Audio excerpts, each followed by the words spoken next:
welcome to another episode of Conversation with a Chef. I'm Jo Ritty and I love sharing with you the conversations I get to have with talented and passionate chefs. It's the backstory, if you will, to the food they're putting up. I begin today by acknowledging the Wurundjeri Woiwurrung people of the Kulin Nation, traditional custodians of the unceded land where this conversation takes place, and I pay my respects to their elders past, present and emerging. Denmark House feels like a small pocket of Copenhagen tucked above Little Collins Street.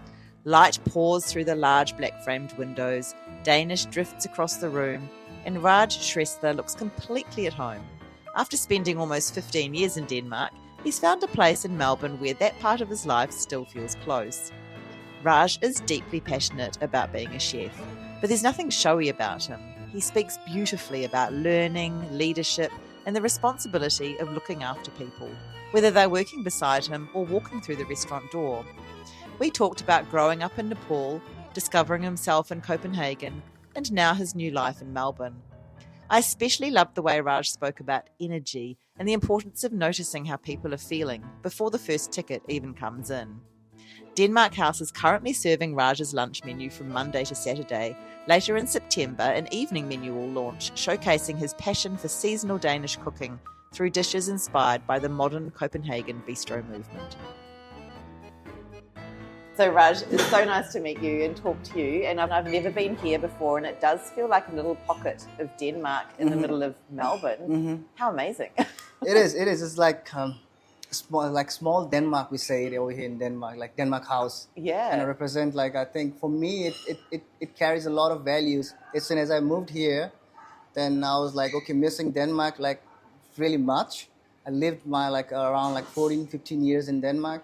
That's like, kind of like a big part of my life is in Denmark. So I was like, moving here was like kind of tough, like, you know, of course, challenging with adapting the things, and that Denmark House just like happened to me. And I'm so like kind of grateful, like, just to be and like speaking with the Danes and like Yes. like it's you know, those people, I feel like I know them, so it's like just feel like I never left Denmark, you know. Yeah. So yeah, It's actually a beautiful space as well. It's so light. There's like lots of really beautiful windows and those quite high ceilings with the wooden beams and so on. It's so lovely. And I did hear them speaking Danish behind the counter. And I always love to hear other languages, and it makes it so authentic.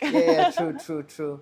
Yeah, we are trying to make a small home for all the Danes. Yeah. Also, not just Danes, but also all the Scandinavian countries, I would say. Yeah, so I didn't really know that Denmark House or the Danish Club existed, and I guess it is a place for people to come as a bit of a home away from home. But anyone can come here, which is good. Yeah. Like it was just a misinterpretations when it was named like a Denmark House Club. So people often think like it's just a club, so only a club member can come in, but it's not true. Everyone can come and experience the stuff we are doing over here. So. Which is I think people need to experience that, because it's beautiful. Denmark is good. Denmark is really beautiful. Yeah, we were just talking before we started recording about how much I love Copenhagen. I've been to Copenhagen, and then I actually really wanted to go on that the bit under the sea where it disappears under the sea to Sweden. So like Malmö. I just did that, and I went to Malmö, and it was a Monday, and everything was closed, and so I just walked around. Okay. Which was nice, but I probably could have stayed in Copenhagen. But anyway, so I can say I've briefly visited Sweden, but I loved Copenhagen so much. It was just such a lovely city to walk around, and because I'm a French teacher, I love that I can go to France and speak French, and I hate going to countries. I feel embarrassed that I can't speak their language, but the Danes are so amazing. Everyone was so Danish. nice, and they spoke English, and the food was so delicious, and everyone was so well dressed. They are. I think it was also like, I think as being a foreigner, because I was also in France, you can feel like people like they speak, like a lot of people speak French. You want them, because a lot of people don't want to speak English, I would say. I don't know, like it's just the experience I had it. But in Denmark, when I was there, like, everyone, like I think 90-95% they can speak English, which makes things a bit easier, I think, for the foreigners like me, I would say. Yeah. So Because you grew up in Nepal. Yeah. I was like, I mean, I lived in like I did my high school like in Nepal. Then my sister like kind of like always like you know like was the main kind of key person for me, like to like motivating me. Okay, you need to go out from Nepal and just to like experience something, you know, in outside Nepal basically. So I just went like then Denmark kind of happened. The whole cooking. How did Denmark just happen? Like, why Denmark, do you think? Actually, my sisters know someone who've been studying in Denmark. So I was like just studying, just finished my high school, and she knows like if I will just stay in Nepal, then I will maybe end up maybe something else. I don't know what she was thinking. She was just motivating me. I think you should just go out and just live your life and like try to kind of explore. But I've been like my father and mom, like they used to cook. We own a restaurant back home. It's a Newari cuisine restaurants, and it's like where it knows to tell of cooking. You know, there where all the parts of the animal are used and cooked. I just saw that since I was a child, right? And I never thought I would be a chef. And I was like, okay, I'm just gonna go to Denmark and I'm gonna finish my study. I went there. I did my finance bachelor's. Around that time, I was also working in the kitchen. You know, I worked in a really good places with the good chefs, and like I just understood basically about the hospitality, right? And it was just clicked in, and I just felt so connected with the people and how the teamwork, how like you know you can feel them basically. You know, when I was standing in the kitchen, and I don't know, it just happened to me. Then every rest is history. Like then I was like always like learning and like trying to like just work all the time. You know, that's how it happened, I think. Yeah. So it is interesting because it sounds like you very quickly felt at home in 7-8 years. Yeah. It like I think I did my bachelor's. I finished my graduations, bachelor's. Then afterwards, like still like trying to figure out like if I really want to like do something with my finance or like.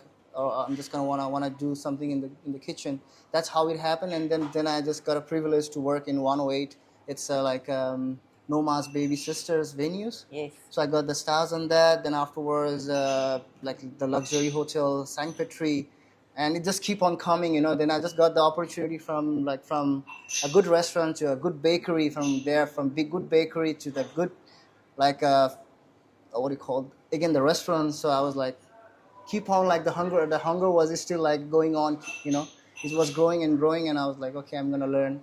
So I was just a chef in one point, then I just tried to learn something, let's say besides the kitchen. I just tried to be a leader, I would say. You know, it's just the learning was like always on the loop, I would say. For me, if I need to say it, whenever I was standing in the kitchen, like I think I was just working as a chef for like quite a long time.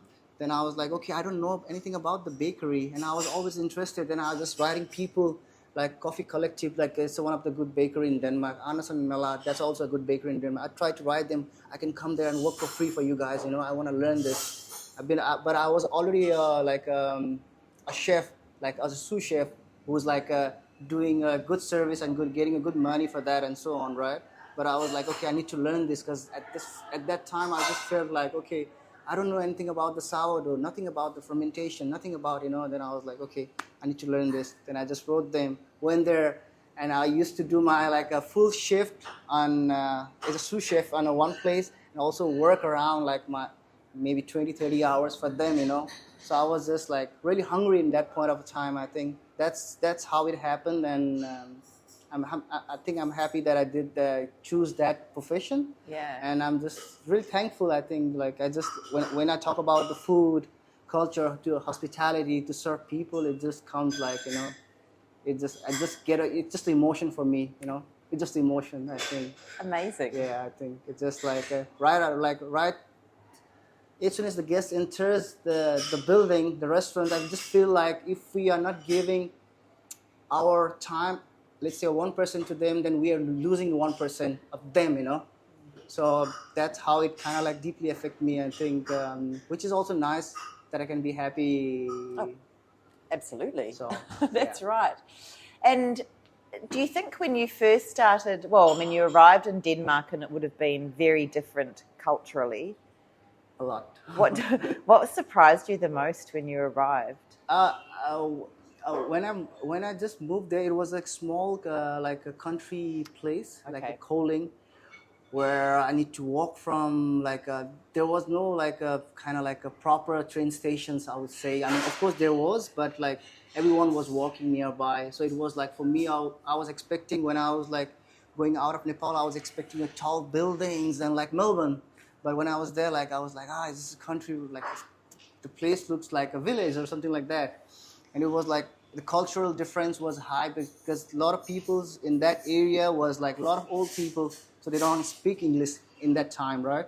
It was tough, I think, to adapt and learn. But I think that also helped me to learn them because that's how the real Danes are at the very first. Then in the small like a country place, I get to know about the culture, the food, the real Danish food. Then later on, I just moved to a bigger city. And bigger city is like Melbourne, I would say. Like Copenhagen is like Melbourne in a way. There's a lot of people around the world. It's easy to communicate and so on. So Yeah. So how would you describe real Danish food? Real Danish food. So it's like they are not overcomplicating the food. Like for instance, in the French is like really like the sauce speaks the word. It's like really the sauce is like a really high flavor. But in Denmark, the produce, the seasonal stuff speaks more. Let's for instance, you have the carrot. You just fry the carrot in the butter, just some herbs and really light sauce. So let the carrot speak for themselves. So that's how the Nordic cuisine, the Danish cuisine are. Of course, like from 1800, 1900, 2000, I would say like everything is inspired by French cuisine, for sure. But I think later, after 2000, the new Nordic cuisine was introduced, where all this for like foraging, all this like fermentations, like using the seasonal produce, going with like really plain flavor, really like simple flavors. You have like 2 or 3 elements. That's all.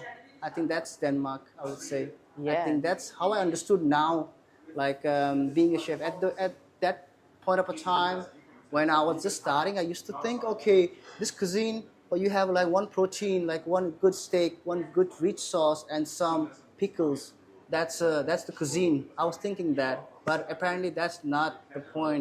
The point was like just a simple ingredient, like you have like let's say, you're treating the potato as if it's like a wagyu, Yeah, right. right? I mean, like of course, like we know like a good piece of meat tastes good, but who knows, like who would have thought like, okay, a good potato can be also taste that good. That's how I felt like potato is the main dish over there. Like I mean, like you talk about the small bowl. If you know it, small, a small bowl, right? Yeah. The potato is the main dish. Like you have the potatoes. They have some like, let's say, lavesh or chive cream on top, some crispy potatoes, some like little bit pickled element. That's all you need. And it's just so good, Yeah. so good. So do you think when you come and you're learning that kind of food as an outsider, well, from somewhere else, do you think you pay more attention to the traditional, and learning the rules perhaps than other people? I think so, because I think also I believe like I can't speak for myself in that term, because I was always like curious about like where I see myself, right? And Denmark kind of played a huge role in my life. So every time like I'm just like seeing like if I'm learning some new like information about the food or a culture, then I'm kind of trying to recorrect myself, asking for people, because I was like I was the outsider, so I was always unsure, or maybe like I was a bit doubtful on me, like, oh, maybe I'm wrong in this. So I was trying to ask like a lot of people so they can make me correct. So of course it was, I think it's always play a big role. Like when you come from outside, you just want to be right. For your country, you can just say like, because you born there and you can just say stuff.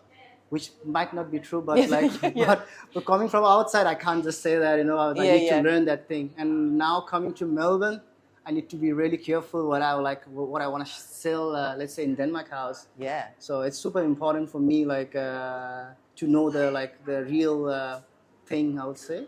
Well, maybe tell me, what is on the menu at Denmark House? Right now, so we just started with the small the butter and the bread toppings. So small basically means butter and a bread. So the bread is a rye bread, so dense rye bread with lot of seeds in it, lot of fiber in it. Yeah. So it's really good bread. I think speaking about that, when I just moved to Denmark, I used to not like rye bread. It was like a new taste for me. For sure. But I think getting used to it now, I think rye bread is the best bread for me right now, right? Anyway, moving. The Danes are quite particular about rye bread. Exactly. So the amount of fermentation you have, the amount of seeds, they are like they're really picky about that. Okay. So and you make your own rye bread? Yes, we do. We do. I'm looking forward for you to try whenever you're gonna come. I would like to give you a good experience. So the menu over here, like all the lunch is served in the rye bread, small bowls. So we have like a couple of different kind of herrings. So like the herring, like it has been pickled in a different flavors. We have like a dill herring, dill pickle herring, beetroot pickle herring, some curry herrings. That's the star of the dish of Denmark, I would say. They start with one of the herring, then let's say there can be a roast beef, also classical like a Danish remoulade on top and some crispy onions. Then moving on, like we also have tuna. That's like a little bit interpretation we are doing with Australian cuisine and Denmark, where we are using a salt bush or finger limes to make those sandwiches. And there is some fish fillets that also goes with some remoulade. There's chicken salad, with some bacon. So I mean, there's a lot of things, a lot of toppings, but we are changing according to the season, basically. Yeah. So right now, winter. So winter mushroom is here. So we are making, let's say, mushroom a la creme, a little bit like French. So we are using all the mushroom that we're getting from the season, making really creamy mushrooms with some creme fraiche, some thyme. Then on top you have some pickled mushrooms, some parmesan on top. It just can't go wrong. Yeah. You sound so impassioned when you're talking about it. It's so great. You obviously love it. Okay, yeah. I mean, like that's what my brother-in-law and my sister okay, because I told them I'm gonna have this podcast. Okay, it's okay, but just try to be no, don't. No? Just be you. be passionate. I love it. Okay. So good. All right. So had you been to Melbourne before? Yeah, a lot of times. Oh, okay. A lot of times. But I moved here for good on December. Okay. But I was here since 2022, 23. My sister lives here. Okay. So she's been living here for 15, 20 years now. Yeah. And I love your sister. She seems like a real go-getter. Yeah. She's she's my a pillar. Yes. I would say. Amazing. We are we are two. My father and mom has two child. It's her and me. Yeah. So she's the one of the biggest inspiration I have in my life.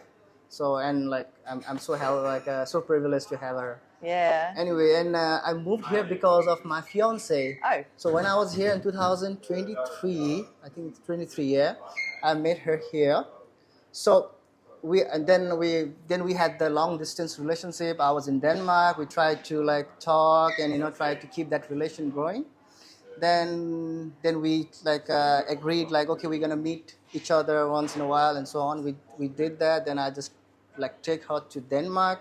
She loved Denmark. She really loved Denmark. But she's a nurse over here. It was pretty hard for her to move there, learn language and everything. So I was okay, I'm gonna come here and work as a chef and so on. So because it's the same for me rather than her. Yeah. So that was the reason I'm here.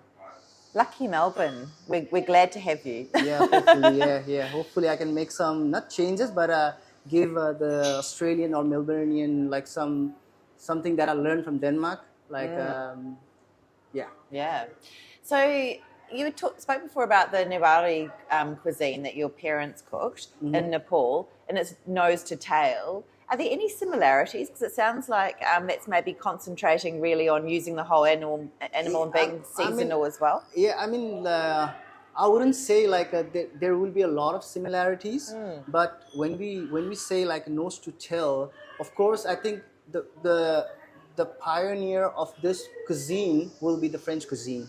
Okay. That's how I see it first, because I like for me like French cuisine also like that's how everything began for me, and getting influence from everything from France, like Denmark also does like let's making a liver parfait, like or like a liver pastai we call it, like using like livers basically. That's also one of the part people don't want to use a lot in the restaurant, and we have like a primary dish where you have the liver parfait, some beetroot on top, some pickle jam on top. It's really good as well, and it's one of the like important dish in Denmark.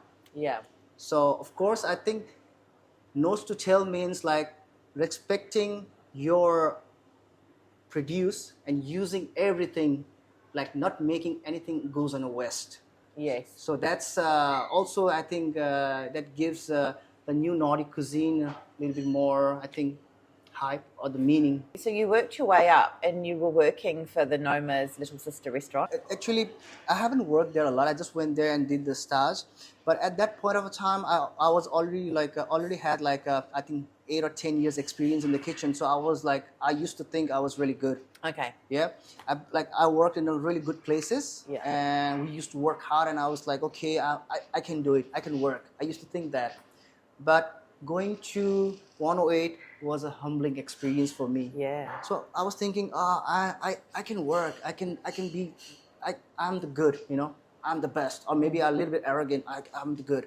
That's the thing I used to think. But when I went there, it was like I can see like 20 of the people like me, or 30 of the people who's working there, even better than me. Yeah. Then I was like, it was like, okay, I'm nothing.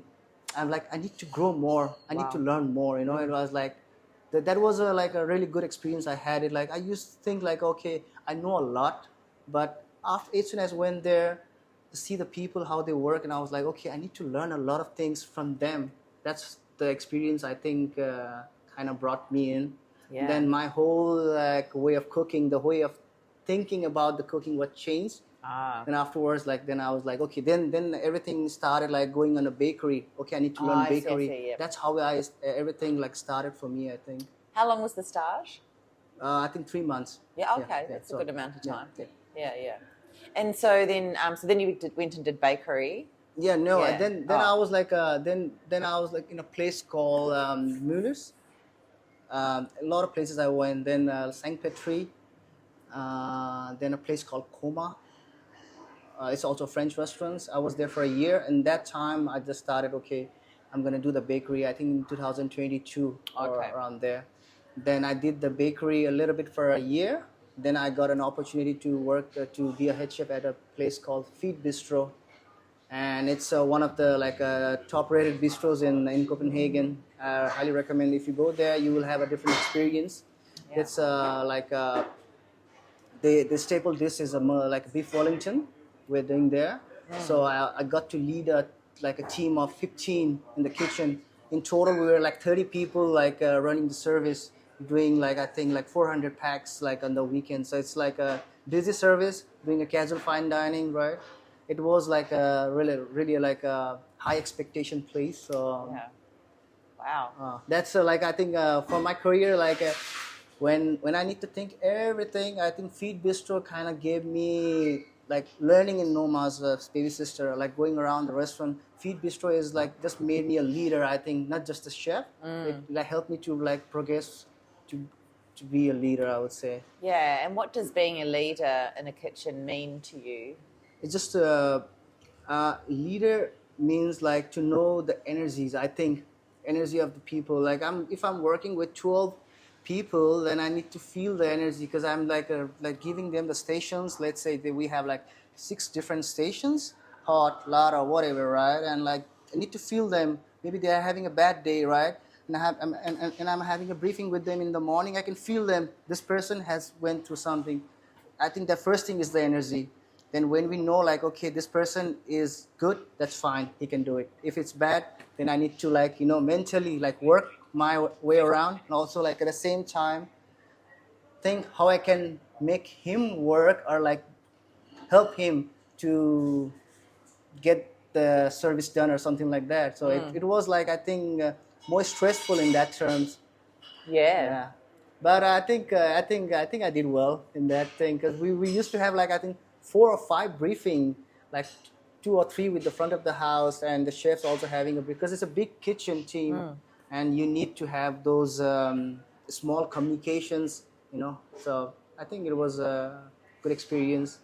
And how are you under pressure when there's a lot of tickets coming in and you've got everything, different timings for things? How do you react? How do you respond to pressure? I mean, how should I mean, of course, I think when everybody kind of like when everybody sync, they know like what they need to do from each sections. Then I kind of have the trust, like when you feel first of all when you feel the energy, when you know like they are ready, and like with the station, whatever they need to be prepared or cooked, and the mise en place is good. So okay, they are ready with the service. So I'm like I know like okay, we can do like a 300 packs with that, Yeah. with that amount. So I know the flow will be like busy or whatever the flow will be. The team, I got the team. We will like get through that. Of course, it will be stressful, but that's the fun. And that's the fun. Like I mean, like you having let's say 20 tickets at a time. That's the fun. I mean, if you can't enjoy that, then you shouldn't be in the kitchen. I mean that's how you should manage yourself. The problem like the problem or the tickets keep on coming. You need to solve it. Yeah. If you can't solve it, then it will be more stressful. Yeah. I think and I think I'm a good problem solver. That's how it is. Like that's how we learn. Like also in the university, like if there will be a problem, if you can solve it, then you can move forward, right? Yeah. So I think. And does your finance background help you a bit with food costing and all that sort of thing? Yeah, of course, a little bit. Yeah, That's a good advantage. Yeah, it is. But yeah. It feels like it's particularly challenging in Melbourne. There's a lot of talk about how challenging it is for businesses to run here. Was that the same thing in Copenhagen? I believe so. But I think Melbourne is more challenging in terms of it has a lot to offer. Melbourne has a lot to offer, and it's also a big city compared to Copenhagen. And the people, there are different peoples over here. It's really diverse compared to Copenhagen. Yeah. I think, and highly Asian influenced also. Yeah. So, which is also like really intimidating, I think, in that terms. Like, because Asian is also like the food itself is really like provocative or like really a lot of flavors. You can like the flavors like this. So I mean, it's a different food, I think. So, but it is challenging in Melbourne, I think, compared to Denmark. Denmark would be a little bit easier to sustain and survive, I think. But having said that, like Denmark house, like nobody does Danish cuisine like us at the moment. There are some couple of places who does Scandinavian, like a Nordic food, fryer or circle, right? Yeah. And there is like a couple of more places, maybe I don't know the name, but there is a couple of places. But there is a handful of places who does this kind of food. Nobody does a small bowl, basically. So I think we can maybe put some mark in Melbourne. At least let them try some rye bread. The way of how Danes think about the rye bread, and I think it's a good way to have some lunch. Nice. Yeah. I think so because my sister, my brother-in-law, like they never tried rye bread. Even my niece, he's like 3 years old now. Sorry. And I just made some rye bread and just gave it to him with some butter, and he's like snagging it, And I was like, okay, maybe I'm doing something good. And I was like, okay. So good. Yeah.